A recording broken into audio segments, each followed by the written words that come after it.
Dans la société actuelle, bien vieillir est devenu un enjeu majeur.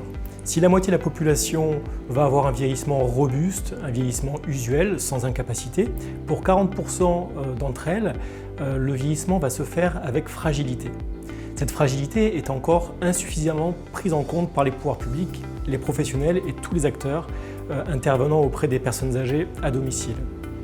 Pourtant, la fragilité se repère très facilement sur quelques indicateurs qui peuvent être la sédentarité, la diminution de la vitesse de marche ou encore la perte de poids et la sensation subjective de fatigue.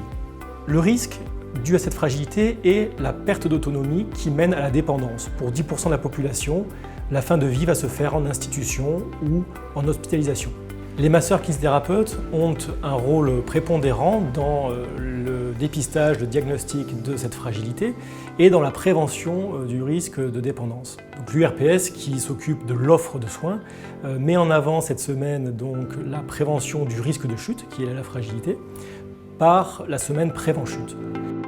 L'offre en kinésithérapie intervient tout au long du vieillissement.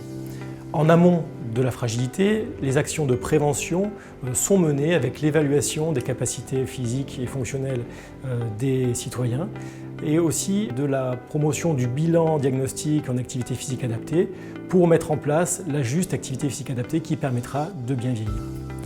Mais quand le patient est à domicile, prend de l'âge et pour son intérêt doit rester à domicile, il existe de nombreux systèmes innovants comme la méthode Maya, qui permet aujourd'hui, avec tous les acteurs du champ sanitaire et social, d'intégrer et d'harmoniser la réponse qui sera la plus adaptée possible à la personne dans son environnement.